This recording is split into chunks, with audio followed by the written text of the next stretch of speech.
क्या हाल पढ़ ले गैंग। तुम्हारी स्क्रीन पे दिख रहे हैं कुछ क्वेश्चंस, लेकिन ये बस ऐसे वैसे क्वेश्चंस नहीं है, बल्कि मैंने यार सारे इंपॉर्टेंट क्वेश्चन सीबीएसई के इंपॉर्टेंट सोर्सेस से क्वेश्चंस उठा के उनको टॉपिक वाइज सेग्रीगेट कर लिया है कि तुम्हें आईटी के हर एक टॉपिक के इंपॉर्टेंट क्वेश्चंस इस वीडियो में करा दूं, ताकि अगर तुमने कुछ भी ना पढ़ा हो ना, फिर भी तुम्हारे खतरनाक मार्क्स आ रहे हो आईटी में सिर्फ ये एक वीडियो देखकर। तो वीडियो एंड तक देखना, भले ही 2x पर देखना, बट एंड तक देखना और एक एक क्वेश्चन के आंसर का डिस्कशन भी बड़े ध्यान से सुनना।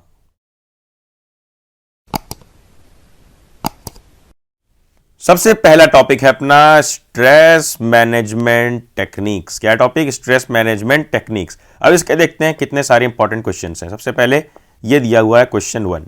क्या है? ये है क्वेश्चन 1। देखो, what do you mean by internal stress? कि इंटरनल स्ट्रेस से हमारा क्या मतलब है। अब उसमें तुम्हें क्या लिखना है क्या नहीं, एक एक चीज इस पूरी वीडियो में समझने वाले हो। इतना तो हमने एक्सप्लेन कर दिया क्या होता है। फिर यहां पर दे दिया एक एग्जांपल आंसर को अपने जस्टिफाई करने के लिए। आंसर क्या दिखा है पहले ये देखते हैं। Internal stress generates with in human regarding the unreasonable matters. ठीक है, इंटरनल स्ट्रेस कैसे जनरेट होता है ह्यूमंस के अंदर, हमारे दिमाग में अनरीजनेबल मैटर्स की वजह से। This internal stress is one of the most important kinds of stress to understand and manage because it keeps on building up as time passes. इसी इंटरनल स्ट्रेस को यार हमें जरूरी होता है समझना और मैनेज करना, क्योंकि टाइम के साथ बढ़ता जाता है। Because it keeps on building up as time passes. फिर ये एग्जांपल दिया है, जैसे एग्जांपल दे सकते हैं कि some people become used to the kind of hurried tense lifestyle of personal living in large cities. जैसे बड़े बड़े शहरों में रहते हैं ना, दिल्ली, बॉम्बे, कोलकाता, तो वहां पर कई लोगों को आदत लग जाती है वैसी ही लाइफस्टाइल की, कि बिजी रहना, हरी यानी कि भाग दौड़ में रहना और टेंस रहना। They even look for stressful situation and feel stress about matters which may not be stressful at all. This stress affects our work performance adversely. Internal stress is a result of unexpressed worries. क्या मतलब? कि यही stress यार कारण बन जाता है हमारी परफॉर्मेंस में खराब होने का। परफॉर्मेंस एडवर्सली, और last line, internal stress is result of unexpressed worries. कोई भी वरीज, कोई भी चीज हम सोचते रहते हैं दिमाग में और उसको एक्सप्रेस नहीं कर पाते हैं ना, जैसे बोलते हैं ना कि मन में घुट रही कोई बात, तो वही कारण बनती है इंटरनल स्ट्रेस का। तो ये है इंटरनल स्ट्रेस का पूरा आंसर, ये थी डेफिनेशन और ये था अपना एग्जांपल। फिर नेक्स्ट क्वेश्चन नंबर 2 है इंपॉर्टेंट ये, why is it important to self confident to handle stress? Why is it important to be self confident to handle stress? Self confident होना क्यों जरूरी है स्ट्रेस हैंडल करने के लिए? तो देखो, one of the best ways to handle stress is by becoming self confident. कि सेल्फ कॉन्फिडेंट जब हम रहेंगे तो स्ट्रेस को इजीली हैंडल कर सकते हैं जब हमारे पास कॉन्फिडेंस रहेगा खुद में। When we feel good about ourselves and are more positive, we can change the way we deal with stress. देखो, ये पॉइंट बड़ा इंपॉर्टेंट है कि जब हम पॉजिटिव सोचते हैं और अपने बारे में अच्छा सोचते हैं, यानी कि when we feel good, अपने बारे में अच्छा सोचते हैं, तो हम किसी भी सिचुएशन को एक पॉजिटिव माइंडसेट से देखते हैं और स्ट्रेस को इजीली डील कर सकते हैं। When we are confident, we can ask for what we want or need and discuss if something is troubling or bothering us. हमने पिछले क्वेश्चन में क्या देखा कि स्ट्रेस का रीजन क्या है? स्ट्रेस का रीजन क्या है? क्या था रीजन? कि अनटोल्ड या अनएक्सप्रेस्ड, क्या था यार, लिख देता हूं, चलो ठीक है, अनएक्सप्रेस्ड वरीज। ठीक है, जब हम कोई चीज एक्सप्रेस नहीं कर पाते हैं, बता नहीं पाते हैं। और अगर कॉन्फिडेंस रहेगा तो ये लिखा है, when we are confident we can ask for what we want. जो हमें चाहिए हम किसी से पूछ सकते हैं या डिस्कस कर सकते हैं उस बारे में, अपने अंदर घुटने नहीं दे सकते हैं वो चीज जब हम कॉन्फिडेंट रहते हैं। Once we identify what we need to communicate we can stand up for ourselves and be positive in changing the stressful situation. Being confident helps in becoming more relaxed and makes us able to handle stress experience effectively या exclusively. चलो next question है, how leisure helps to manage the stress? leisure क्या होता है? ये होता है free time. Free time, ये leisure, इसकी मीनिंग LISURE की meaning free time. leisure means spending holidays with our family and friends, traveling to other areas in the country or outside and any other similar activity. जिस चीज को तुम बोलते हो free time या time pass करना दोस्तों के साथ, वो क्यों इंपॉर्टेंट है स्ट्रेस मैनेज करने के लिए, ये समझो। Leisure gives us the benefits of enabling us to indulge in our interest, hobbies, gives us a break from stress. हाँ देखो, जब तुम भी ये सब चीज़ों में रहते हो, अपनी हॉबी फॉलो करते हो, दोस्तों के साथ घूमते हो, तो स्ट्रेस से ब्रेक मिलता है। Which provides an outlet for relief and also provide social contact. Outlet क्या है? आउटलेट यानी कि एग्जिट। इससे क्या होता है, स्ट्रेस को एक एग्जिट गेट मिलता है कि इधर से स्ट्रेस निकल जाती है जब हम लीजर यानी कि फ्री टाइम में ये सब चीज़ें करते हैं, holidays with our family and friends. Next, what are the 7 tips? ये इंपॉर्टेंट क्वेश्चन है। What are the 7 tips that have been adapted from the American psychological association to support individual in getting the best out of stress management plan. अगर किसी को stress है तो उसमें जो American psychologist association ने जो एक पूरे की पूरी अपनी दी थी ना टिप्स, तो उसमें से कौन सी 7 टिप्स हैं जो अडेप्ट की गई कहाँ से? अमेरिकन साइकोलॉजिकल एसोसिएशन से। बताओ, देखो ये हैं ये 7 टिप्स। देखो, the following 7 tips have been adapted from the American psychological association to support individual in getting best out of a stress management plan. Understand the stress, पहले समझो कि स्ट्रेस किस चीज़ का है, ठीक है। आइडेंटिफाई द स्ट्रेस सोर्स, फिर stress का सोर्स ढूंढो कि किस वजह से स्ट्रेस हो रहा है। मान लो स्ट्रेस तुम्हें अगर एग्जाम का है तो अब उसमें यह नहीं कि सोर्स एग्जाम है, अरे उस पर एग्जाम के सोर्स ढूंढो कि क्यों, क्योंकि तुमने नहीं पढ़ा है, या हो सकता है तुम्हारे फीवर हो गया हो, कुछ भी हो गया हो जिसकी वजह से तुम्हें स्ट्रेस हो रहा है कि अब मैं कैसे कम टाइम में खत्म करूँ।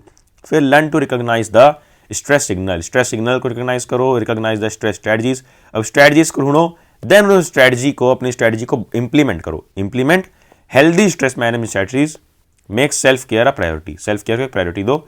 And 7, ask for a help when needed, ये इंपॉर्टेंट पॉइंट है, ask for a help when needed. ये 7 पॉइंट हैं, स्क्रीनशॉट ले सकते हो। Next question number 5, discuss the action oriented approach of stress management. क्या था वो action oriented approach stress management का? अरे नहीं भी पढ़ा है तो ध्यान से बस ये सुन लो, ये आंसर बहुत इंपॉर्टेंट है। Action oriented approaches allow us to act and change stressful situations. The following are the action oriented approaches of stress management. ये सारी चीज़ें हैं स्ट्रेस मैनेजमेंट को अप्रोच करने के लिए, एक्शन ओरिएंटेड अप्रोच, ठीक है, कि हमें क्या एक्शन लेना चाहिए स्ट्रेस के खिलाफ। 1 2 3 4, सेल्फ कॉन्फिडेंट होना चाहिए, रिड्यूस द नॉइस, नॉइस को रिड्यूस करना चाहिए। नॉइस क्या होता है ये देखो, सेल्फ कॉन्फिडेंट में हमने ऊपर ही देख लिया कि कॉन्फिडेंस क्यों जरूरी है स्ट्रेस मैनेज के लिए। दूसरा point, reduce the noise, staying away from technology is an important way to manage stress by taking out some quiet time every day. We see and notice how all those things which looked urgent earlier becomes less important. Social media से या फिर पूरे के पूरे internet वाले अपने zone से बाहर निकलना चाहिए कुछ देर के लिए। नॉइज यानी कि बाहरी आवाज़ों से थोड़ा सा टाइम अलग करके स्पेंड करना चाहिए, टाइम खुद के साथ, एनवायरनमेंट के साथ। Third, manage time, priorities and organise task to have a less stressful and more enjoyable life. अगर तुम टाइम टेबल के साथ रहोगे, पढ़ने वढ़ने की टेंशन एंड के टाइम पे नहीं होगी तो स्ट्रेस कम होगा। फोर्थ, क्रिएट बाउंड्रीज, ये देखो, set rules that outline what is acceptable and unacceptable. Setting up this boundaries will help us in gaining self respect and stress free life. Boundaries बनाओ कि तुम्हारे लिए क्या एक्सेप्टेबल है, क्या नहीं, क्या तुम्हें चाहिए, क्या नहीं चाहिए। अगर कोई तुम्हें ज़बरदस्ती आकर सिगरेट ऑफर कर रहा है और तुमने पहले से बाउंड्रीज बना रखी हैं कि मुझे सिगरेट नहीं चाहिए, तुम उसे ऐसे क्लियरली मना कर दोगे और कॉन्फिडेंट रहोगे कि तुमने सही किया है। लेकिन अगर तुम्हारी लाइफ में कोई बाउंड्रीज तुमने नहीं सेट कर रखी है कि हाँ मुझे सिगरेट पीनी चाहिए या नहीं पीनी चाहिए, तो तुम हाँ या ना करो, तुम उस पर सोचते रहोगे, स्ट्रेस करते रहोगे कि यार मैंने उस बंदे को मना करके सही किया या नहीं सही किया। चलो आगे आओ। The importance of working independently, ये है अगला topic. The importance of working independently, कि जब हम अकेले काम करते हैं किसी पे बिना डिपेंड हुए तो इसकी इंपॉर्टेंस क्या होती है। देखो, सबसे पहला इंपॉर्टेंट क्वेश्चन क्या है इस पर, ये what does it mean to be independent. Independent होने का मतलब क्या है, तो इसको इन 4 में से कोई भी 3 पॉइंट लिख के समझा सकते हो कि being independent means becoming self aware, खुद के बारे में जानना, सेल्फ मॉनिटरिंग, खुद को देखना कि तुम क्या कर रहे हो दिन भर, मॉनिटर करना, और फिर करेक्ट करना खुद को, self correcting. Learning to work at a pace that we can carry on, ऐसी पेस पे काम करना जिसको हम आगे तक कैरी ऑन कर सकते हैं। Knowing what we need to do, क्या करना है ये हमें पता होना चाहिए, इसी को बोलते हैं सेल्फ इंडिपेंडेंट होना। यानी इंडिपेंडेंट मतलब कि तुम सो रहे हो दिन भर, खुद के बारे में अवेयर बनो, जानो कि तुम्हें प्लान क्या है आज का, और कंप्लीट द टास्क क्विकली, और वो टास्क खत्म करो। इसको बोलते हैं इंडिपेंडेंट बनना, कि तुम्हें किसी की जरूरत नहीं है, तुम्हारी मम्मी तुम्हें आके चिल्ला ना रही हो कि तुम वो टास्क करो, वो काम करो, तब तुम कर रहे हो, ठीक है। Next, what are the advantages of working independently. अब ये अकेले काम करने का एडवांटेज क्या क्या है, क्या क्या एडवांटेज है, देखो सुनो। 4 एडवांटेजेस हैं, 1 2 3 4। वी बिकम द बॉस, हम बॉस बन जाते हैं। We are not answerable to anyone, हमें किसी को आंसर करने की जरूरत नहीं है। We can choose to do things the way we want, हमें जैसा काम करना है वैसा काम कर सकते हैं, ठीक है। Second, we own the credit, as we have done and handle the task alone, we do not have to share the credit with anyone. यानी कि हमें क्रेडिट शेयर करने की जरूरत नहीं है। क्रेडिट मतलब ये नहीं कि तुम्हारा नाम आ जाए made by Akshay Kumar, made by Ajay Devgan, ये नहीं। नाम के साथ साथ जो माल मिल रहा है ना, कैश डॉलर या रुपीस, वो पैसा भी शेयर करने की जरूरत नहीं पड़ती है अगर हम अकेले काम कर रहे होते हैं। Easy to focus, there are less interruption and it becomes easy to focus, whereas while working in group और we get more involve in meeting, chatting, gossiping. ये तो तुम सबने देखा होगा जब भी तुमने की होगी ग्रुप स्टडी, कि जब भी ग्रुप स्टडी करते हो तो चैटिंग और गॉसिप करते हो, मीटिंग्स में फोकस नहीं रह पाते हो, और अकेले काम करोगे तो इजी टू फोकस करना इजी होता है यार। और fourth point, we become the authority as we are the boss, we decide how and when to do the work. हमें खुद डिसाइड करना है कैसे करना है, क्या करना है, और हम अथॉरिटी रहते हैं खुद की।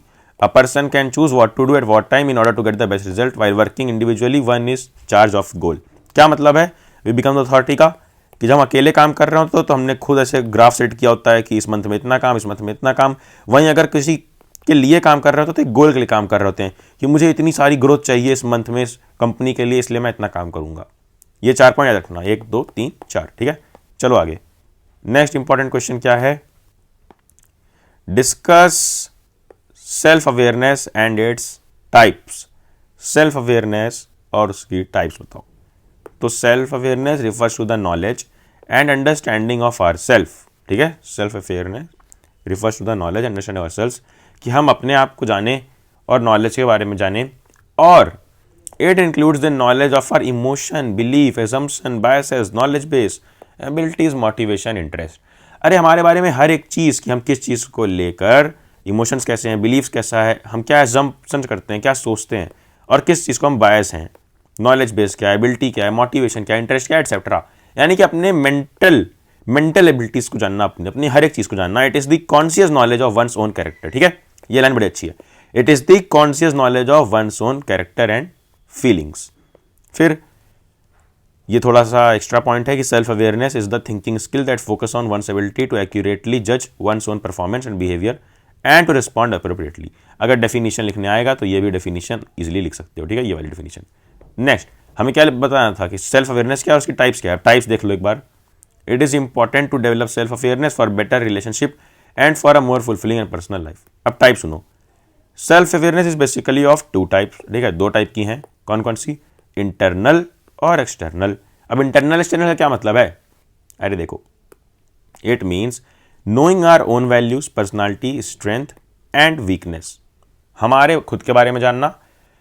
It shows how clearly we see ourselves and impact on others. It gives relationship satisfaction, personal and social control and happiness. अब एक्सटर्नल क्या है, it means how others see us. देखो इंटरनल क्या हो गया कि ये तुम हो, ठीक है, ये तुम हो। अब तुम कैसे दुनिया के बारे में देखते हो या खुद के बारे में तुम क्या सोचते हो, ये own personality, strength and weakness. वहीं एक्सटर्नल क्या हो गया कि तुम ये हो और वहीं दुनिया तुम्हारे बारे में क्या सोच रही है, तुम ये सोच रहे हो। It means how others see us, it helps understanding how other people view us. हमारे बारे में लोग क्या सोचते हैं ये जानने में मदद करता है एक्सटर्नल सेल्फ अवेयरनेस। ये भी जानना जरूरी होता है कि तुम क्या कर रहे हो, लोग उसके बारे में क्या रिस्पॉन्ड कर रहे हैं, कैसा तुम्हारे बारे में पर्सनालिटी बन रही है बाहर की दुनिया में। The people who know that what other things about them are more skilled at taking others perspective and showing empathy. They are generally more effective and have better relationship, ठीक है। इनके बेटर रिलेशनशिप होते हैं। Relationship मतलब हर एक zone में बात कर रहा हूँ मैं, फैमिली वाले भी और वो वाले भी जो तुम सोच रहे हो 14th फेब वाले। चलो question 4, enlist any 2 advantage of self motivation. Self motivation की क्या 2 एडवांटेज है, इन 4 में से कुछ भी लिख देना, पॉज करके रीड कर लो। सेल्फ मोटिवेशन तो यार बड़ी जनरल सी चीज है। अब अगला टॉपिक हमारा रहेगा ये ऑपरेटिंग सिस्टम, ठीक है। चलो इसके इंपॉर्टेंट क्वेश्चन जल्दी देख लो। Discuss security management and file management module of an OS.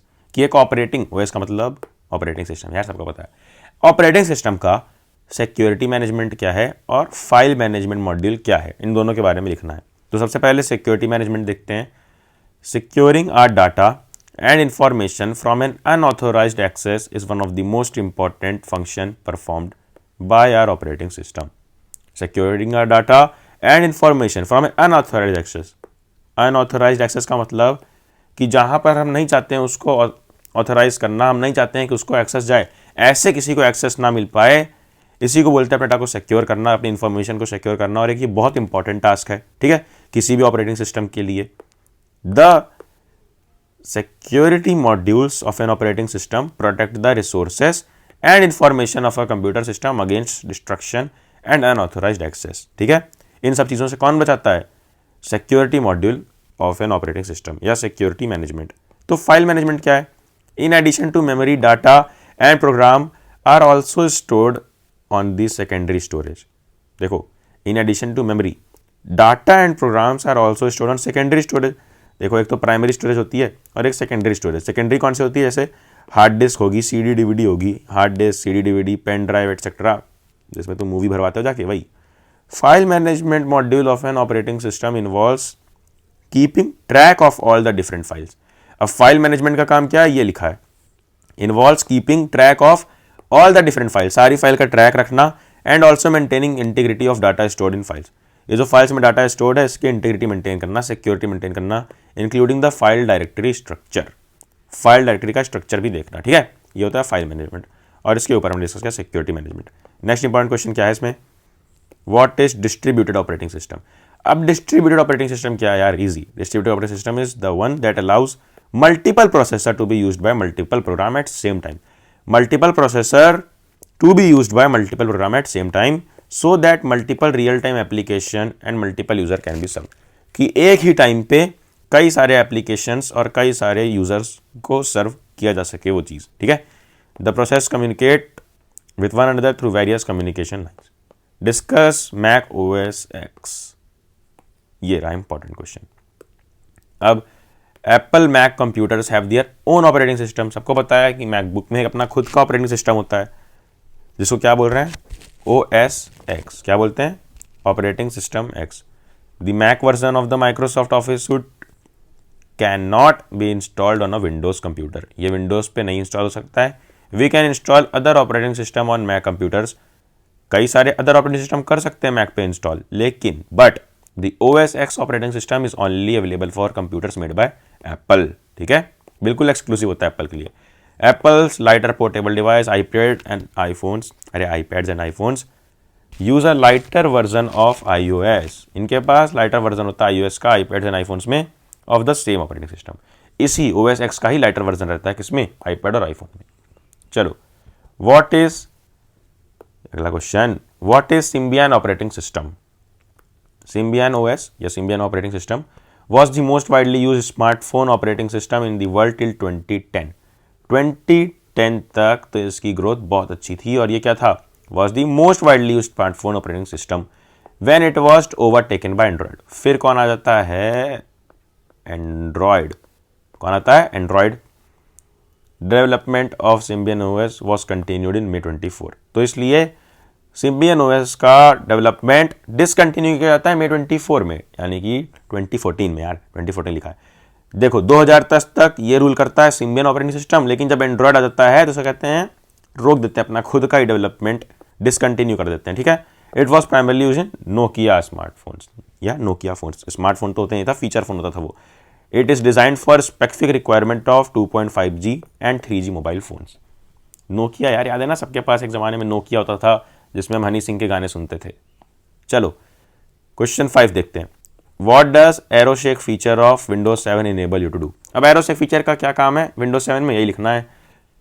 देखो, Windows 7 supports Aero Shake feature that enables us to click a window pane and shake our mouse to minimize all other open windows।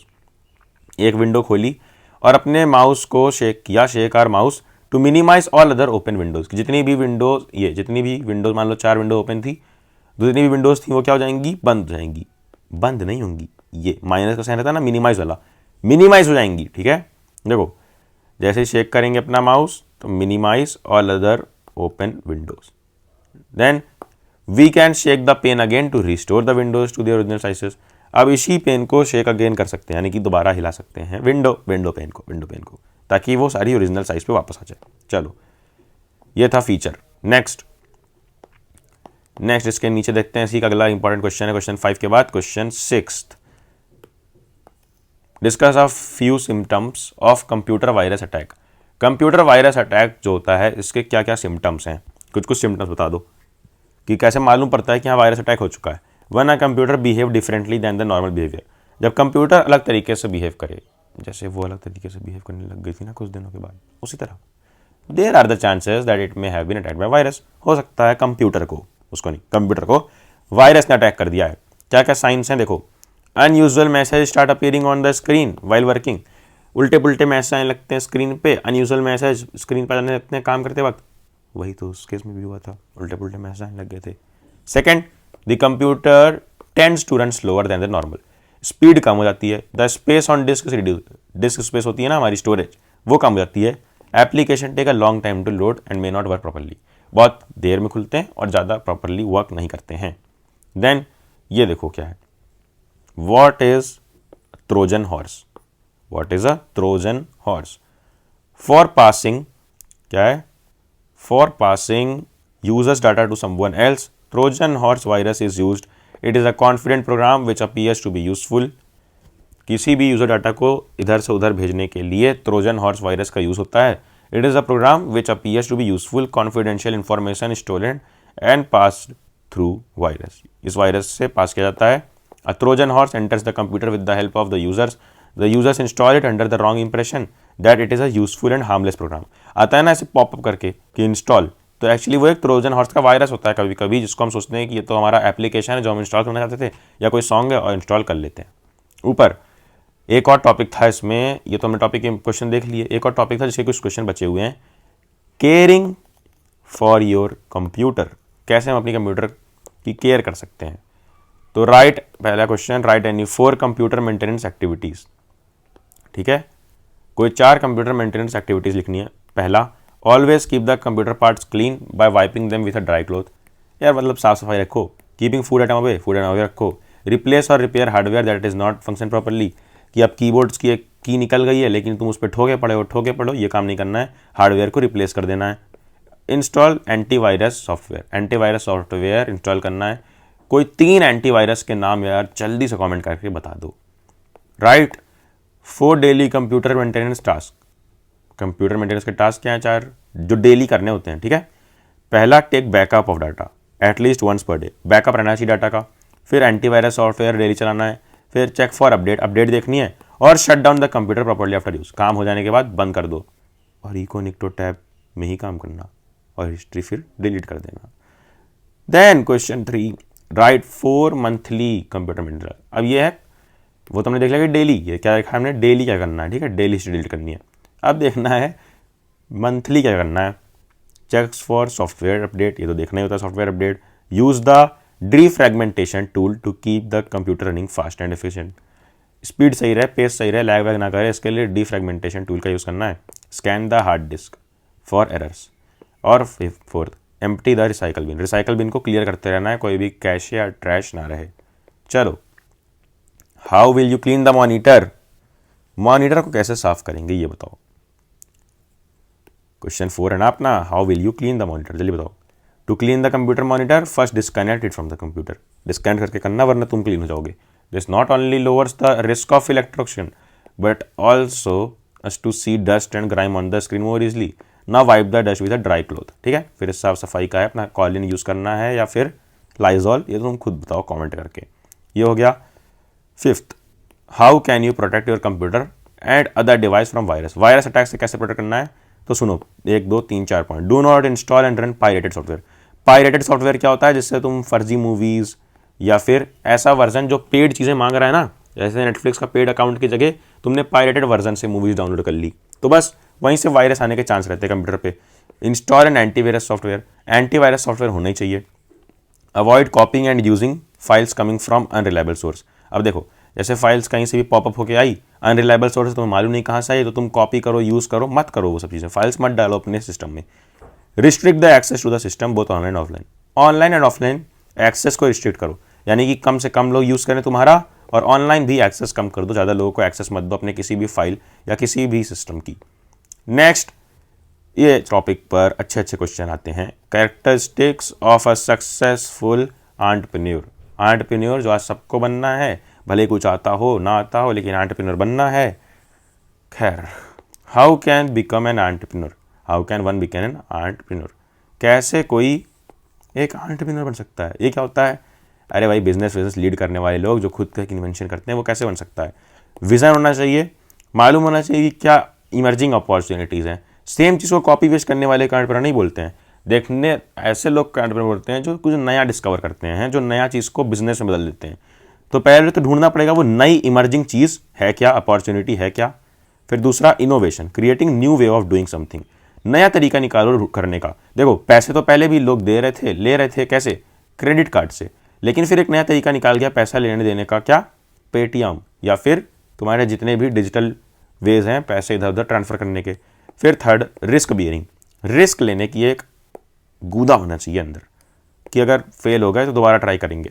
Fourth, organizing, collecting and coordination of necessary vital resource. अब जो भी तुमने plan किया उसको organise करने के लिए एक ऑर्गेनाइजिंग मेंटेलिटी होनी चाहिए। तो vision, innovation, risk bearing, organizing, ये है 4 चीज़ें जो एंटरप्रेन्योर बनने के लिए चाहिए। Explain any two function. अब देखो 2021 में आ चुका है एक बार टर्म 2 में, क्या है, कोई 2 फंक्शन एक एंटरप्रेन्योर का, तो डिसीजन बनाने आना चाहिए और बिजनेस मैनेज करने आना चाहिए, ये भी आ चुका है। क्या है क्वेश्चन, देखो क्वेश्चन 3 पढ़ो। Differentiate between agricultural entrepreneurship and small scale entrepreneurship with 1 point only. कोई एक पॉइंट पे डिफरेंशिएट करना इन दोनों को, एग्रीकल्चर एंटरप्रेन्योरशिप पे और स्मॉल स्केल पे। तो agriculture entrepreneurship it provide supports to the farmer, understand the need of farmer and enhance the skill of farmer for commercialization. Farmer की नीड को समझता है और उसके बाद उनकी स्किल्स बढ़ाता है ताकि फार्मर्स और कमर्शियलाइज करें अपनी क्रॉप को। कमर्शियलाइज यानी कि पैसा ज़्यादा कमा सकें। फिर स्मॉल स्केल एंटरप्रेन्योरशिप क्या है, it help society by creating wealth in local market and local area. It refers to the starting industries in which manufacturing, trading, providing services, production are done on small scale और micro scale. क्या मतलब है, it help society by creating wealth in local market और local area की help करना, वहाँ पर business करना को कहेंगे स्मॉल स्केल। और एग्रीकल्चर यानी कि क्रॉप प्रोडक्शन बिजनेस करने को बोलेंगे agriculture entrepreneurship. Then explain some of the qualities of an entrepreneur. Qualities क्या है, देखो ऊपर हमने कुछ चीज़ें डिस्कस की थी, क्या क्या चाहिए ही चाहिए, ये 4 चीज़ चाहिए ठीक है, ये 4 चीज़। अब क्या क्या क्वालिटीज़ हैं तो ये देख लो क्वालिटीज़ क्या क्या हैं। सबसे पहला डिसिप्लिन होनी चाहिए, ठीक है, जो सबसे ज़रूरी है। डिसिप्लिन रहेगा तभी तो तुम एक अच्छे एंटरप्रेन्योर या एक अच्छे बिजनेसमैन या एक अच्छे आर्टिस्ट बन पाओगे। सेकंड, कॉन्फिडेंस होना चाहिए खुद में। Initiation, every successful entrepreneur is an initiator, initiate करने आना चाहिए कुछ भी। जब भी कोई देखो, जैसे मैंने पेटीएम का एग्जांपल लिया, जब वो बना था तो इनिशिएट किया गया था उस चीज़ को, ठीक है, क्योंकि तुम एक नई चीज़ करने जा रहे हो, उसको इनिशिएट करने की हिम्मत होनी चाहिए। और कॉम्पिटिटिव होना चाहिए, क्योंकि नए नए कॉम्पिटिशन आते रहते हैं, तो उनसे कम्पीट कैसे करना है, खुद को बेहतर कैसे बनाना है, वो आना चाहिए। Explain some function of an entrepreneur. Function क्या क्या है, वही सारी चीज़ें लिख सकते हो, इनोवेशन, रिस्क टेकिंग, रिसर्च और कैटलिस्ट ऑफ इकोनॉमिक डेवलपमेंट। ये क्या है, देखो रिसर्च का मतलब ये हो गया कि entrepreneur are practical dreamers but they know how to turn them into reality, research वगैरह करके प्लान बनाना। और कैटलिस्ट ऑफ इकोनॉमिक डेवलपमेंट का मतलब होता है कि कैसे an entrepreneur plays an vital role in accelerating the rate of economic development by inventing new use of available resources and maximize their utilization. देखो कैटलिस्ट का मतलब क्या होता है, कैटलिस्ट का मतलब तुमने अगर साइंस पढ़ी थी तो कैटलिस्ट होता है जो रिएक्शन बढ़ा देता है, ठीक है। कैटलिस्ट यानी कि कोई भी चीज़ का रेट बढ़ा देने वाला। तो रेट किसकी, डेवलपमेंट की, इकोनॉमिक डेवलपमेंट की रेट को कौन बढ़ाता है, entrepreneur. Next what is the role and significance of an entrepreneur. अभी हमने देखा ना कि कैसे इकोनॉमी को सपोर्ट करता है। तो पहला point, bringing economic growth and prosperity, pause करके रीड कर सकते हो ये पूरा पॉइंट। दूसरा, bringing social stability and balance regional development. देखो हर जगह से अलग अलग एंटरप्रेन्योर आएंगे तो अलग अलग तरीके से एक बैलेंस रीजनल डेवलपमेंट होगा। कोई एग्रीकल्चर के लिए काम करेगा तो कोई एजुकेशन सेक्टर में काम करेगा, ठीक है। नेक्स्ट, ये हो गई क्या, 2 हो गई अपनी role and significance of entrepreneurship. चलो नेक्स्ट अपना है question number 7, how does an entrepreneur help society. Society को कैसे हेल्प कर सकते हैं, यानी कि समाज सेवा कैसे कर सकते हैं। तो डोनेशन देकर और सेटिंग अप चैरिटेबल इंस्टीट्यूशन, जैसे टाटा का एक बहुत बड़ा हॉस्पिटल है रतन टाटा जी का मुंबई में कैंसर के लिए, ठीक है, तो वैसे चैरिटेबल इंस्टीट्यूशन का सेटअप करना। चलो जल्दी से आ जाओ अगले टॉपिक पर, क्या है डिजिटल डॉक्यूमेंटेशन। क्या है डिजिटल डॉक्यूमेंटेशन एडवांस्ड वर्जन। देखो व्हाट इज ओपन ऑफिस, पहला क्या है, what is open office. Open office क्या है, तो openoffice.org यानी कि O small O, commonly known as open office, is a discontinued open source office. ये डिसकंटिन्यूड ओपन सोर्स ऑफिस यानी कि अब नहीं चलता है। It was an open source version of the earlier Star Office का वर्जन था which Sun Microsystems acquired in 1999 for internal use. Sun open source the open office in July 2000 as a competitor to Microsoft Office, releasing version 1.0 on 1 May 2002। 1 May 2002 को अपना पहला version release करके Microsoft का एक नया competitor market में आ गया था। Next, how to create a new system in open office. Open system में न्यू सिस्टम कैसे बनाना आता है? Creating new custom styles can do in 2 ways. पहला, creating a new style from a selection. दूसरा, dragging and dropping to create a style. पहला, कोई नया स्टाइल बनाना है सिलेक्शन से, और दूसरा, dragging and dropping to create a new style. What is formatting? Formatting refers to the different settings applied to the text, paragraph, and page of the document. Formatting helps to make your document more presentable and attractive. सबको पता है कि कैसे attractive बनाना है, format में लिखना उसी को कहते हैं। Fourth, what are the categories of formatting supported by digital documentation software. क्या क्या कैटेगरीज सपोर्टेड रहती हैं? तो 3 कैटेगरीज रहती हैं, कैरेक्टर, पेज और पैराग्राफ। फिर write some advantage for using style. Style का यूज करने का एडवांटेज क्या है? तो advantages of style are, styles help us to apply consistent formatting. Style makes the major formatting changes simple. And third, styles can easily change the existing format. Existing format को easily change कर सकते हैं। Then देखो 6th question important, what are the various ways to select styles to apply in openoffice.org। इसमें कैसे style select कर सकते हैं अप्लाई करने के लिए? तो पहला, click the styles and formatting icon located at the left hand end of the object bar, ठीक है, या click format then styles and formatting और प्रेस F11। ये 3 तरीके से कर सकते हैं। Define docking tool bars. क्या है docking tool bars? On the extreme right of the window के एक्सट्रीम राइट में writer provides you with 4 icons, property, styles, formatting, gallery and navigator, ठीक है। Property, style, formatting, gallery and navigator, ये हो गए 4। कौन कौन से 4? अरे एक ये properties, styles, formatting, gallery and navigator. Then by clicking on any of this icon, the corresponding docking toolbar opens containing the various button to format text, apply styles, insert picture and navigate through the document respectively. Next देख लो electronic spreadsheet, ये अपना अगला important topic, obviously advanced. चलो, what are the features provided by Calc. Features क्या क्या है Calc के, ये पहला क्वेश्चन है ना। तो various feature provided by Calc are as follows. क्या क्या फीचर्स हैं देखो, सबको पता है, अगर तुमने पढ़ रखा है, नहीं पता है तो एक बार देख सकते हो, पॉज करके रीड भी कर सकते हो, स्क्रीनशॉट भी ले सकते हो सब क्वेश्चंस के। क्या है? पहला, database functions to arrange, store and filter data. Arrange करने में, स्टोर करने में, डाटा फिल्टर करने में। Dynamic charts, 2 new type of charts, bubble chart and fill net chart.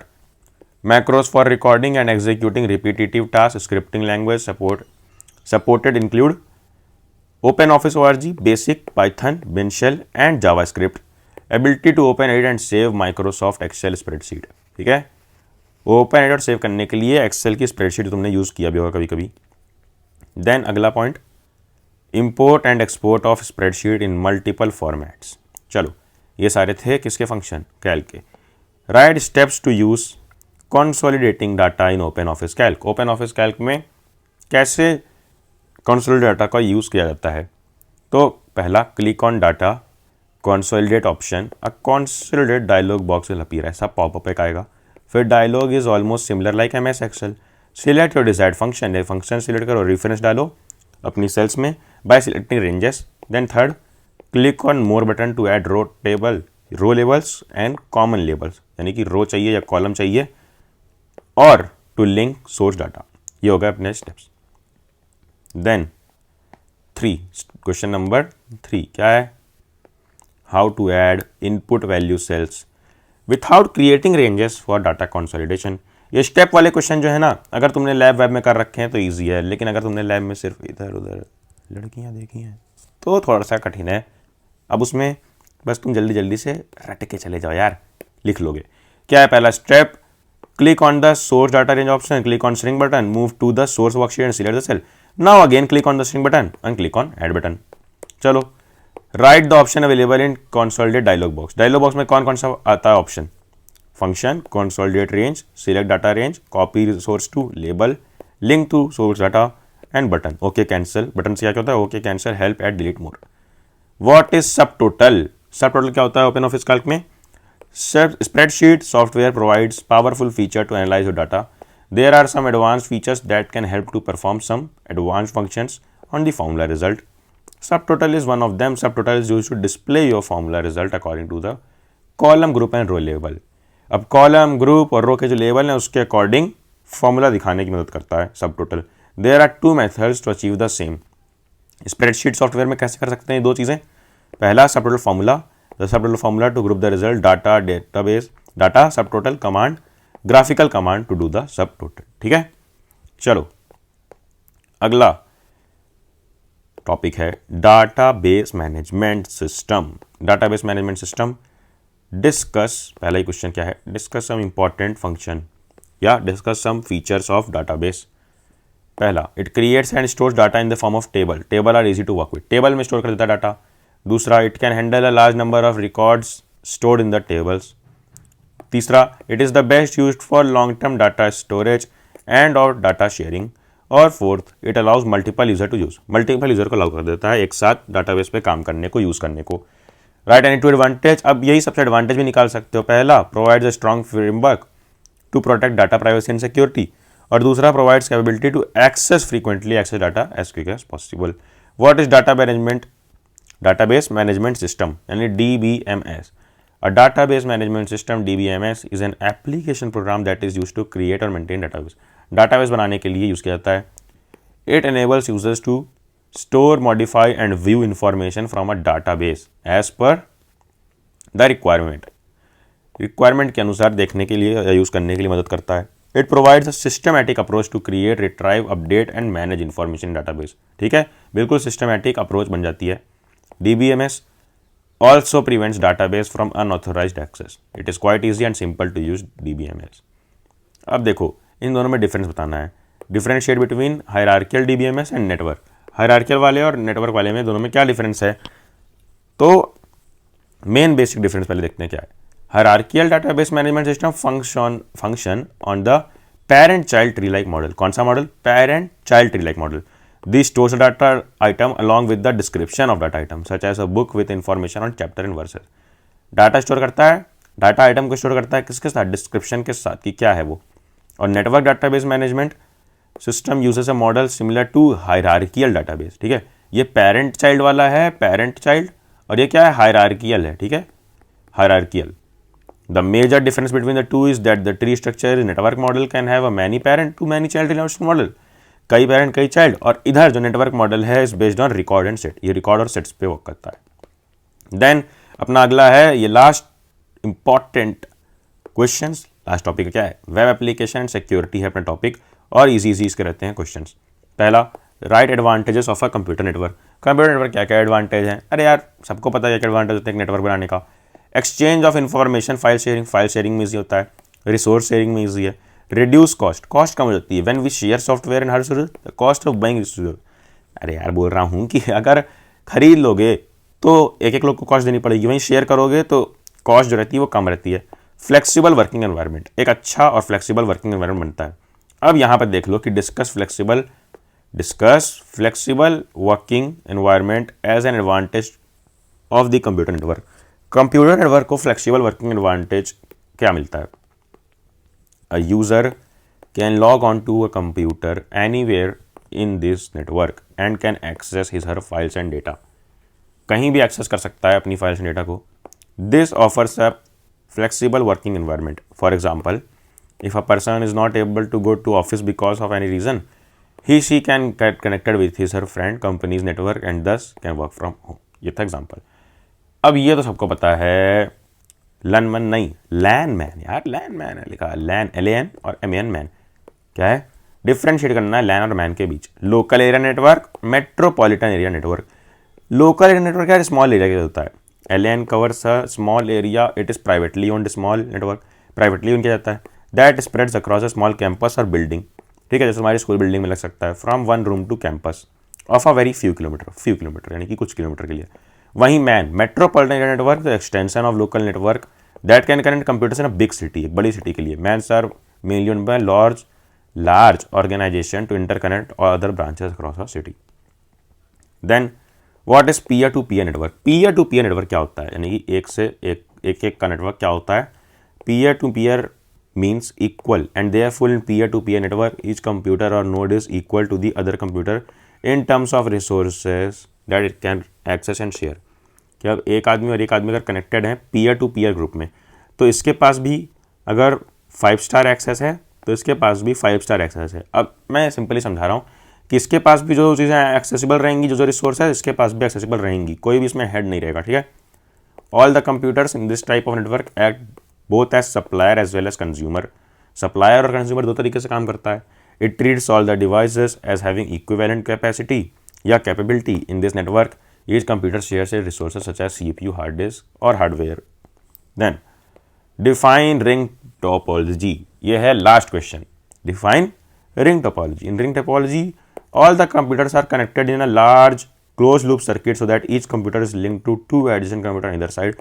In this topology, the message sent by a sender is received by every client in the network, but the message is read only by the receiver to which it was addressed. यानी कि एक loop में सब लोग connected रहें और एक message जब शेयर किया जाए तो सारे रिसिपिएंट्स तक वो मैसेज पहुंचे। तो ये सारे हमने डिस्कस कर लिए इंपॉर्टेंट क्वेश्चंस तुम्हारे किसके, आईटी के, हर एक टॉपिक के। यार प्लीज़ ये वीडियो शेयर करना। ये वीडियो यूट्यूब पे इस टाइप की नहीं थी इंपॉर्टेंट क्वेश्चंस की, इसीलिए मुझे बनानी पड़ी कि एक वीडियो देखकर चले जाओ और तुम्हारे मैक्सिमम क्वेश्चंस हो जाएं। प्लीज़ वीडियो सब में फैलाना। और सोशल साइंस की भी ऐसी वीडियो डली हुई है, डिस्क्रिप्शन में लिंक मिल जाएगी। फिर उसके बाद क्या यार, ये चैनल सब्सक्राइब कर, नोटिफिकेशन वाली घंटी छेड़ देगी, कुछ भी तो उससे मिस ना हो। एंड देन क्या बे, जाना जा पढ़ ले।